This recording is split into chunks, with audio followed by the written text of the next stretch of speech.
بزرگوں اور بھائیوں، گزشتہ جمعے قرآن عظیم الشان کی ایک آیت جو خطبے میں پڑھی جاتی ہے اس کا کچھ معنی اور مطلب بیان کرنے کی کوشش کی گئی تھی۔ قرآن عظیم الشان کی آیت ان اللہ یأمر بالعدل والاحسان وایتاء ذی القربی، عدل اور احسان کے تعلق سے گزشتہ جمعے باتیں آ چکی ہیں۔ تیسرا حکم جو اس آیت میں اللہ تبارک و تعالیٰ نے کرنے کا دیا ہے، اور تیسرا حکم یہ ہے وایتاء ذی القربی، رشتہ داروں کے حق کو ادا کرو، یہ اللہ کا حکم ہے۔ رشتہ دار ہم سب جانتے ہیں، ہر کوئی جانتا ہے کہ رشتہ دار کس کو کہتے ہیں، لیکن قرآن میں اللہ تبارک و تعالیٰ نے رشتہ داروں کے حق کو ادا کرنے کا اس آیت میں جو خطبے میں پڑھا جاتا ہے باقاعدہ حکم دیا ہے۔ رشتہ داروں کے حقوق یہ ہیں کہ رشتہ داروں سے محبت کی جائے، ان کی عزت کی جائے، ان کا اکرام کیا جائے، ان کا احترام کیا جائے، ان کا لحاظ کیا جائے۔ وہ اگر بیمار ہو جائیں تو ان کی تیمارداری کی جائے، ان کے دوا اور علاج کا بندوبست اور کوشش کی جائے۔ وہ اگر انتقال کر جائیں رشتہ داروں میں سے کوئی تو ان کے جنازے اور دفن میں حصہ لیا جائے۔ یہ رشتہ داروں کے حقوق ہیں۔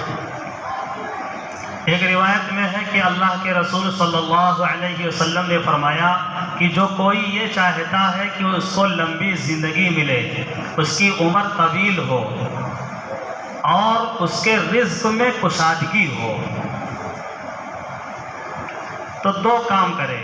پہلا کام والدین کے ساتھ بھلائی کرے، اپنے ماں باپ کے ساتھ بھلائی کرے، اور دوسرا کام صلہ رحمی کرے۔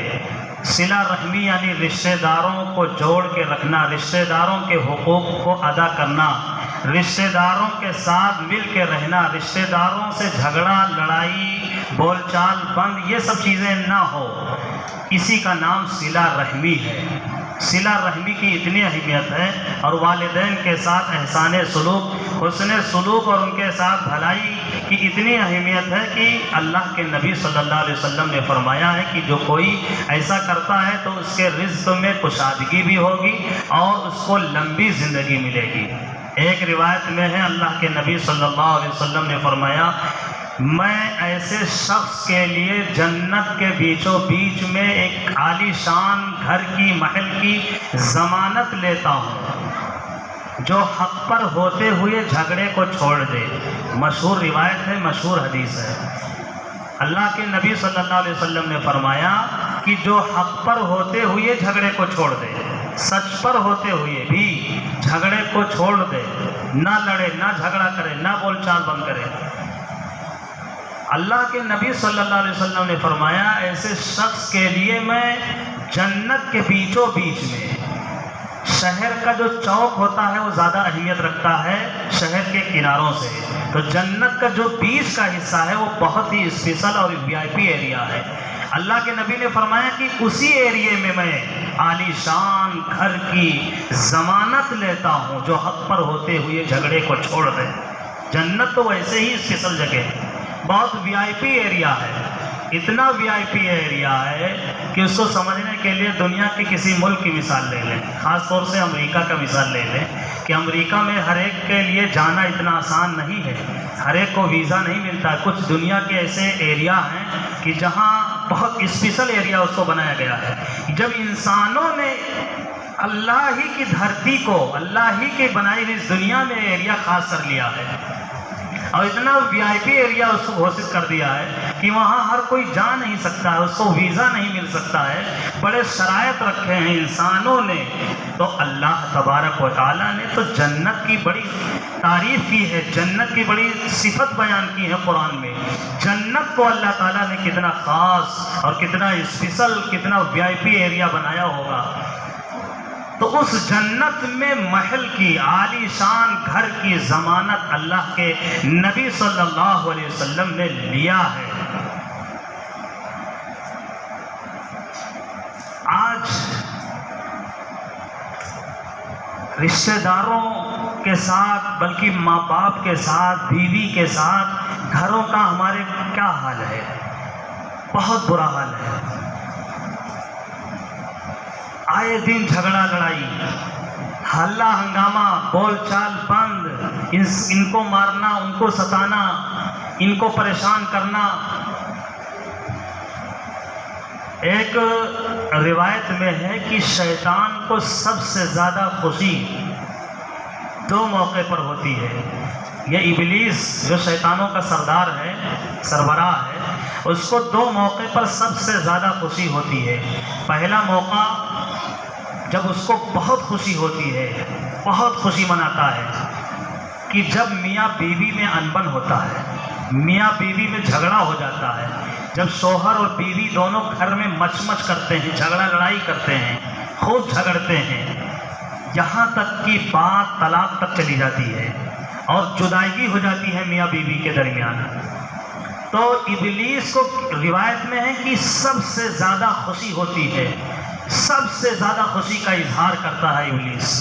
اس کو اس وجہ سے بڑی خوشی ہوتی ہے کیونکہ یہ میاں بیوی کی جدائیگی نہیں ہوتی ہے، یہ صرف میاں بیوی تک معاملہ نہیں رہتا ہے، بلکہ بچوں تک معاملہ جاتا ہے، نسل کا معاملہ جاتا ہے، خاندان خراب ہوتا ہے، دو علاقے اور دو برادریوں میں بگاڑ پیدا ہوتا ہے، دو خاندانوں میں بگاڑ پیدا ہوتا ہے، بلکہ دو علاقے، دو محلے، دو گاؤں تک کا یہ معاملہ چلا جاتا ہے، یہ میاں بیوی کا جھگڑا۔ اسی لیے ابلیس کو سب سے زیادہ خوشی ہوتی ہے۔ اور دوسرا موقع جب بچے مکتب میں، مدرسے میں پڑھنے لگتے ہیں، علم دین حاصل کرنے لگتے ہیں، لیکن کرتے کرتے شیطان کے بہکامے میں آ جاتے ہیں اور پڑھائی چھوڑ دیتے ہیں، پڑھائی چھوڑ کر کے، مکتب چھوڑ کر کے، مدرسہ چھوڑ کر کے جاتے ہیں، گھر چلے جاتے ہیں، بھاگ جاتے ہیں، پڑھائی چھوڑ دیتے ہیں۔ تو یہ بچوں کے پڑھنے کے چھوڑنے پر، پڑھائی چھوڑنے پر سب سے زیادہ ابلیس کو خوشی ہوتی ہے، سب سے زیادہ خوش ہوتا ہے شیطان، اس کو بڑی خوشی ہوتی ہے، بڑی دعوتیں اور پارٹیاں کرتا ہے اور بہت خوشی کا اظہار کرتا ہے۔ وہ جانتا ہے اس کی حقیقت کو کہ اگر یہ پڑھ لے گا بچہ جو ابھی آج مکتب میں گیا ہے، مدرسے میں گیا ہے، یہ اگر پڑھ لے گا، قرآن تک پہنچ جائے گا، حدیث تک پہنچ جائے گا، مفسر بن جائے گا، محدث بن جائے گا، فقیہ بن جائے گا، اللہ اور رسول کی اس کو معرفت نصیب ہو جائے گی، تو وہ خود بھی اس پر عمل کرے گا، جہاں تک ہو سکے گا اس کی زندگی تابناک ہوگی، اور دوسروں کو بھی بتائے گا، دوسروں کو بھی گمراہیت سے روکے گا۔ ایک پڑھا ہوا اور نہ پڑھا ہوا، قرآن میں اللہ تبارک و تعالیٰ نے فرمایا قُلْ هَلْ يَسْتَوِي الَّذِينَ يَعْلَمُونَ وَالَّذِينَ لَا يَعْلَمُونَ۔ محبوب نبی فرما دیجئے جو پڑھا ہوا ہے اور جو نہ پڑھا ہوا ہے، یہ دونوں ہرگز برابر نہیں ہو سکتے، یہ دونوں برابر نہیں ہو سکتے۔ قرآن کی آیت کہہ رہی ہے جو پڑھا ہوا ہے، جو جانکار ہے، وہ ہر چیز کو جانتا ہے، فتنوں کو جانتا ہے، گمراہیت کو جانتا ہے، ضلالت و گمراہی کے راستوں سے واقف ہے، باتوں سے واقف ہے، طریقوں سے واقف ہے، اور فعل سے واقف ہے کہ کہاں کہاں انسان بھٹک سکتا ہے، فتنوں میں مبتلا ہو سکتا ہے۔ یہ قرآن کے ذریعے سے حاصل ہوگا، یہ حدیث کے ذریعے سے حاصل ہوگا، یہ فقہ کے ذریعے سے حاصل ہوگا۔ جب ہمارے لیے جو دو چیزیں اللہ کے نبی صلی اللہ علیہ وسلم چھوڑ کر کے گئے ہیں، قرآن اور حدیث، جب ان کو ہم پڑھیں گے تو ہم جانیں گے۔ تو اس لیے مکتب میں پڑھنے والے بچے کی پڑھائی کے چھوٹنے پر سب سے زیادہ ابلیس کو خوشی ہوتی ہے، سب سے زیادہ خوشی کا اظہار کرتا ہے۔ ایک موقع کتاب میں لکھا ہے کہ ایسا بھی آتا ہے کہ ابلیس کو سب سے زیادہ رونا آتا ہے، ابلیس روتا ہے، چیختا ہے، چلاتا ہے، دھاڑے مار مار کر کے روتا ہے، بڑی پریشانی ہوتی ہے اس کو۔ وہ موقع جب آتا ہے جب کوئی گنہگار بندہ اپنے گناہوں سے توبہ کر لیتا ہے، اللہ کے سامنے ہاتھ اٹھا کر کے اپنے گناہوں پر ندامت اور شرمندگی دکھاتے ہوئے اللہ سے سچے دل سے معافی مانگ لیتا ہے، اس گناہ کے نہ کرنے کا عزم اور عہد اللہ سے کر لیتا ہے، اور گناہ پر توبہ کرنے کی وجہ سے اللہ تبارک و تعالیٰ اس کے گناہ کو معاف فرما دیتے ہیں۔ اس لیے کہ حدیث میں ہے، اللہ کے نبی صلی اللہ علیہ وسلم نے فرمایا التائب من الذنب کمن لا ذنب لہ۔ مشہور حدیث ہے، اللہ کے نبی صلی اللہ علیہ وسلم نے فرمایا ہے کہ گنہگار گناہوں سے توبہ کرنے والا، گناہوں سے توبہ کرنے والا ایسے ہو جاتا ہے گویا کہ اس نے گناہ ہی نہیں کیا، بالکل صاف ہو جاتا ہے، وائٹ ہو جاتا ہے، اس کا کوئی گناہ بچتا نہیں ہے اگر وہ سچے دل سے توبہ کر لیتا ہے، اللہ سے معافی مانگ لیتا ہے۔ اس لیے اللہ تعالیٰ نے خود ہی فرمایا ہے کہ میرے گنہگار بندے، اگر تم سے کوئی خطا ہو جائے، تمہاری کوئی لغزش ہو جائے، تم سے کوئی گناہ سرزد ہو جائے تو تم اس پر جمے نہ رہو، اس کو برابر کرتے نہ رہو، بلکہ ندامت کے آنسو بہاؤ، میرے سامنے آؤ، مجھ سے معافی مانگ لو، میں خدا تمہارے گناہوں کو معاف کر دوں گا اور اس گناہوں کو صاف کر دوں گا۔ یہ اللہ تبارک و تعالیٰ نے فرمایا ہے خود ہی قرآن عظیم الشان میں۔ اور حضرت آدم علیہ السلام کا طریقہ بھی ہے، چونکہ ہم آدم کی اولاد ہیں، حضرت آدم علیہ السلام سے معمولی خطا ہوئی تھی، معمولی لغزش ہوئی تھی، لیکن حضرت آدم علیہ السلام جمے نہیں رہے شیطان کی طرح، ابلیس کی طرح اس پر ضد نہیں دکھایا، بلکہ رونے لگے کہ کیا ہو گیا میرے اللہ، مجھ سے غلطی ہو گئی ہے، ربنا ظلمنا انفسنا وان لم تغفر لنا وترحمنا۔ یہ حضرت آدم علیہ السلام کا استغفار ہے۔ حضرت آدم علیہ السلام نے اللہ تعالیٰ سے توبہ کیا، اللہ سے معافی مانگ لی۔ معافی مانگ لینا، توبہ کر لینا، یہ عاجزی میں سے ہے اور اللہ تبارک و تعالیٰ کو بہت پسند ہے۔ اس لیے شیطان کو سب سے زیادہ ناگواری ہوتی ہے، چیخیں مار کر کے روتا ہے، اس لیے بڑی محنت سے گناہ میں ملوث کیا تھا، بڑی محنت سے گناہ کرایا تھا، بڑی محنت سے آگے پیچھے داؤ پیش کھیل کر کے شیطان برے کاموں میں، نافرمانیوں میں لگایا تھا، لیکن ہوش میں آ گیا بندہ، معافی مانگ لیا، توبہ کر لیا، اس گناہ سے دور ہو گیا، گناہ کو چھوڑ دیا۔ سب سے زیادہ ابلیس کو اس پر ناگواری ہوتی ہے، روتا ہے، چیختا چلاتا ہے۔ دعا کریں اللہ تعالیٰ سے کہ ہمیں ہر موڑ پر شیطان کو رونے پر ہم سب مجبور کریں، اور جب کوئی گناہ، اللہ نہ کرے کہ کوئی گناہ قصدن ہو، لیکن اگر انسان ہے، کوئی خطا ہو جائے، گناہ ہو جائے تو اس پر جمے نہ رہیں، اللہ تعالیٰ سے معافی مانگ لیں۔ توبہ کا دروازہ کھلا ہوا ہے، اللہ تبارک و تعالیٰ فوراً معاف کر دیں گے۔ جب تک موت نہیں آ جاتی ہے، موت سے پہلے مہلت ہی مہلت ہے۔ اگر موت آ گئی اور ہم توبہ نہیں کر سکے، گناہوں سے معافی نہیں مانگ سکے، پھر اس کے بعد کا کوئی راستہ نہیں ہے۔ موت سے پہلے بہت سی مہلت ہے، اس لیے کوئی گناہ ہو جائے تو اللہ تعالیٰ سے معافی مانگ لیا کریں، گناہوں پر آنسو بہا لیا کریں۔ رشتہ داروں کے حق کو اللہ تبارک و تعالیٰ نے اس آیت میں بیان فرمایا کہ ان کے حق کو ادا کرو۔ ماں باپ کا حق ہے، یہ تو میاں بیوی کے تعلق سے، ماں باپ کے کتنے حقوق ہیں۔ باپ کو کیا فرمایا گیا؟ رضا رب رضا الوالد، کہ اللہ بھی خوش ہوگا اس وقت جب تمہارا باپ تم سے خوش ہوگا۔ تم اپنے باپ کو ناراض کر کے، اپنے ماں باپ کو ناراض کر کے مجھے خوش کرنے کی کوشش مت کرو۔ اللہ کے نبی فرما رہے ہیں کہ اللہ نہیں خوش ہوگا، پہلے باپ کو خوش کرو۔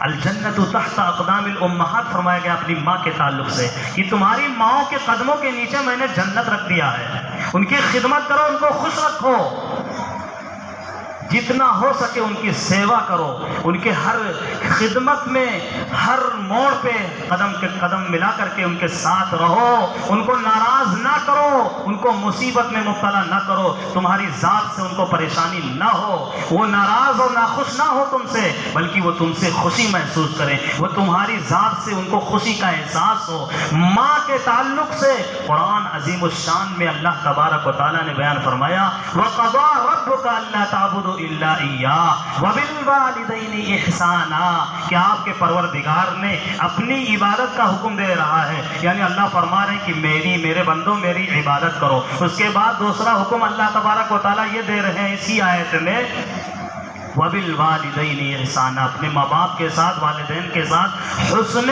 سلوک کرو۔ اما یبلغن عندک الکبر احدہما او کلاہما فلا تقل لہما اف ولا تنہرہما وقل لہما قولا کریما. تمہارے ماں باپ میں سے کوئی ایک اگر بڑھاپے کو پہنچ جائے، بوڑھے ہو جائیں، تو بڑھاپے میں چونکہ مزاج بھی بدل جاتا ہے، سوچ بھی بدل جاتی ہے، انداز بھی بدل جاتا ہے، لب و لہجہ بھی بدل جاتا ہے، سمجھ و شعور ختم ہو جاتا ہے. اس لیے ماں باپ اگر کوئی ایسی بات تم سے کہیں اور تمہیں ناگواری لگے تو ناگواری کسی بھی طرح سے تمہارے ماتھے پہ شکن نہ آئے، ناگواری نہ آنے پائے. اف ولا تنہرہما، یہاں تک کہ اف تک نہ کہو. یہ اف قرآن عربی کا ایک ورڈ ہے، اف، یعنی بالکل ذرہ برابر ناگواری کا کوئی تمہارے زبان سے، تمہارے چہرے سے، تمہارے ماتھے سے، تمہارے جسم سے کوئی اس طرح کا اظہار نہ ہونے پائے ماں باپ کے تعلق سے. بھلے ہی کچھ بھی تمہیں نہ سمجھ میں آئے، وہ کچھ کہہ رہے ہیں سمجھ میں نہیں آ رہا، خاموش رہنے کا حکم ہے قرآن میں. اللہ تبارک و تعالیٰ فرما رہے ہیں ماں باپ تمہارے سب سے بڑے ہیں. جب بڑے ہیں تم چھوٹے ہو، چھوٹے بن کر کے رہو. وہ کچھ بھی کہیں، بھلے ہی غلط کہیں، دو چیزوں میں خالی ان کی بات نہیں ماننی ہے ماں باپ کی. ایک عبادت سے روک دیں، ایک اللہ کو ماننے سے روک دیں. یعنی کفر اور شرک کی اگر وہ حکم دیں تو کفر اور شرک کسی کی بھی نہیں بات ماننی. کفر نہیں کرنا ہے، شرک نہیں کرنا ہے. اس کے علاوہ کچھ بھی ماں باپ کہیں کرنے کا حکم ہے کہ ان کے سامنے سر کو جھکا دو. اف ولا تنہرہما وقل لہما قولا کریما. جب ان سے بات کرو تو بہت ہی نرم انداز سے، نرم لب و لہجے کے ساتھ بات کرو، خرج کے ساتھ نہ بات کرو. کبھی تم ایسے تھے کہ تم بولنا بھی نہیں جانتے تھے، تم بول بھی نہیں سکتے تھے، تو اس وقت تمہارے ماں باپ نے تمہیں کس طریقے سے پالا ہے، کس طرح سے تربیت کی ہے. آج بڑے ہو گئے ہو، زبان چل رہی ہے تو اپنے ماں باپ پر اس طرح کے الفاظ نکال رہے ہو، گرج دکھا رہے ہو. قرآن کہہ رہا نہیں، اف ولا تنہرہما وقل لہما قولا کریما. جب گفتگو کرنے کا جب وقت آئے تو اپنے ماں باپ سے اس طرح سے گفتگو کرو کہ بالکل تمہارا لب و لہجہ جھکا ہوا ان کے سامنے. وہ اگر 10 بات بول رہے ہیں تو 2 بات بولو، تمہاری 2 بات ہی رہے. یہ نہیں کہ تمہاری 10 بات رہے تمہارے سامنے، تمہارے ماں باپ کچھ نہ بول سکے ڈر کی وجہ سے، خوف کی وجہ سے. وَاخْفِضْ لَهُمَا جَنَاحَ الذُّلِّ مِنَ الرَّحْمَةِ وَقُلْ رَبِّ ارْحَمْهُمَا كَمَا رَبَّيَانِي صَغِيرًا. کہیں کسی چیز کے کرنے کا تمہارے ماں باپ بوڑھے اگر حکم دیتے ہیں وَاخْفِضْ لَهُمَا جَنَاحَ الذُّلِّ، جھک جاؤ. یہ قرآن کہہ رہا ہے، اللہ فرما رہے ہیں کہ ان کے سامنے جھک جاؤ. یہ نہیں کہ ہم نہیں کریں گے، ہم نہیں جائیں گے، وہ چیز غلط ہے جو چیز کہہ رہے ہو. کچھ نہیں، جھکا دینا ہے اپنے آپ کو. یہ قرآن میں اللہ نے فرمایا ہے.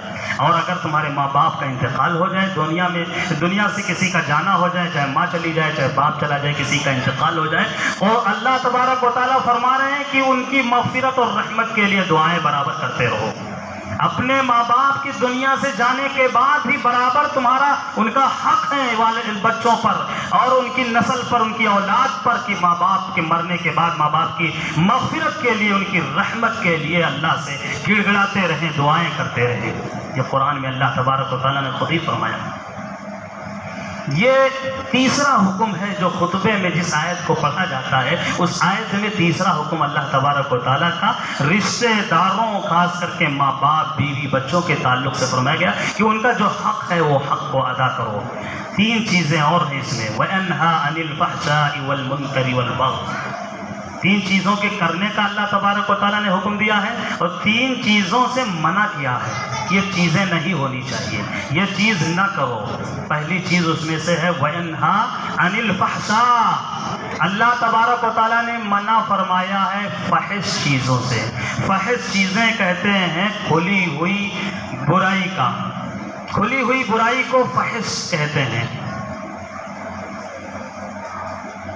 کھلی ہوئی برائی، فحش، ننگا پن، عریانیت آج کے وقت میں ہم سب جانتے ہیں. ایک الغار، ایک سیلاب آیا ہوا ہے، خاص کر کے موبائل اور انٹرنیٹ کے ذریعے سے جو عریانیت پھیل رہی ہے، جو ننگا پن پھیل رہا ہے، اس کی کوئی مثال پہلے نہیں ملتی تھی، نہ ملے گی.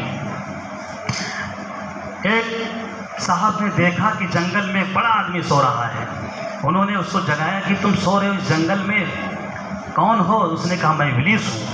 تو وہ بڑے تعجب کرنے لگے، حیران ہوئے کہ تم ابلیس ہو اور یہاں جنگل میں آرام سے خراٹے لے کر سو رہے ہو، تمہارا کام تو بہکانا ہے لوگوں کو۔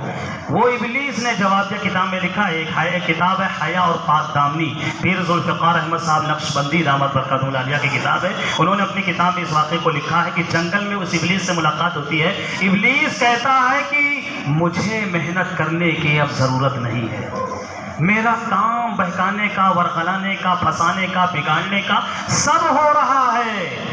موبائل جب سے آیا ہے، انٹرنیٹ جب سے اس کا وجود ہوا ہے، موبائل اور انٹرنیٹ کے ذریعے سے شیطانی کام، ہر کام ہو رہا ہے، اس کے ذریعے سے ہر قسم کی تباہی آ رہی ہے، ہر کوئی تباہ ہو رہا ہے، ہر کوئی بگڑ رہا ہے، بگاڑ پیدا ہو گیا ہے موبائل اور انٹرنیٹ کے ذریعے سے۔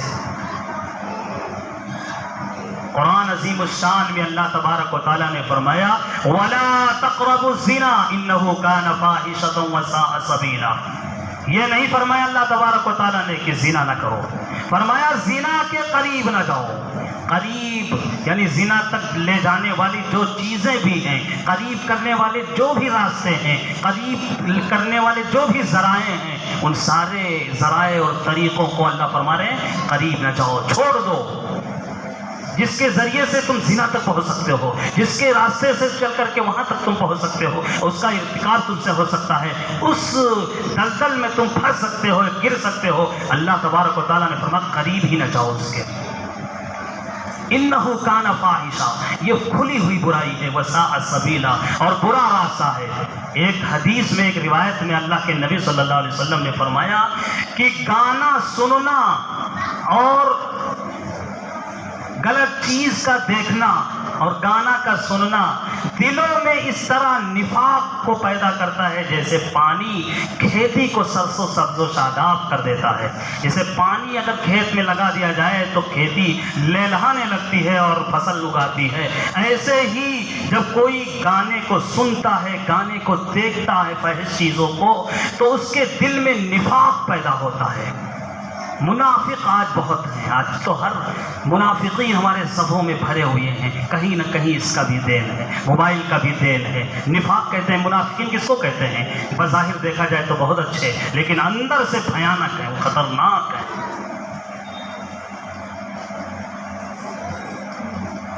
اور یانیت اور بے حیائی اور ننگا پن یہ شیطانی اور ابلیسی نظام اور مشن کے تحت ہے۔ حضرت آدم علیہ السلام کے کپڑوں کو دھوا کر کے آغاز کیا تھا جنت سے، قرآن میں اس کا بھی تذکرہ ہے۔ يَنزِعُ عَنْهُمَا لِبَاسَهُمَا، آدم کی اولاد شیطان کے فتنے میں نہ پڑنا، تمہارے ماں باپ کو جنت سے وہ نکلوا چکا ہے ابلیس، اور ان کے کپڑوں کو بھی اتروا چکا ہے، ان کے شرمگاہوں کو ظاہر کروا چکا ہے۔ یہ اس کا نظام ہے، اس کا مشن ہے، اس کا مقصد ہے، یہ شیطانیت کا نظام ہے کہ ننگا پن پر پہلے عام ہو۔ مسئلے کے اعتبار سے سمجھ لیں کہ ہر وہ چیز کا دیکھنا اور سننا جائز ہے جس کو ہم ریئل میں دیکھ سکتے ہیں اور سن سکتے ہیں، وہی چیزیں موبائل میں بھی دیکھنا اور سننا ہمارے لیے جائز ہے۔ اور جو چیزیں ریئل میں ہم نہیں دیکھ سکتے ہیں، نہیں سن سکتے ہیں، ہمارے لیے منع ہے، ناجائز اور حرام ہے، وہ تمام چیزیں موبائل میں بھی دیکھنا اور سننا حرام اور ناجائز ہے ہمارے لیے۔ وہ تمام چیزیں جن کو ہم ریئل میں نہیں دیکھ سکتے ہیں، ان کو ہم موبائل میں بھی نہیں دیکھ سکتے ہیں، جن کو ہم ریئل میں دیکھ سکتے ہیں، ان کو موبائل میں بھی دیکھنا جائز ہے۔ یہ مسئلے کے اعتبار سے ہے۔ اللہ تبارک و تعالی ہم سب کو کھلی ہوئی برائی، فحش اور جو بھی اس آیت میں اللہ تبارک و تعالی نے حکم دیا ہے اور منع کیا ہے، ان تمام چیزوں سے بچنے اور کرنے کی توفیق نصیب فرمائے۔ آمین۔ وآخر دعوانا الحمد للہ رب العالمین۔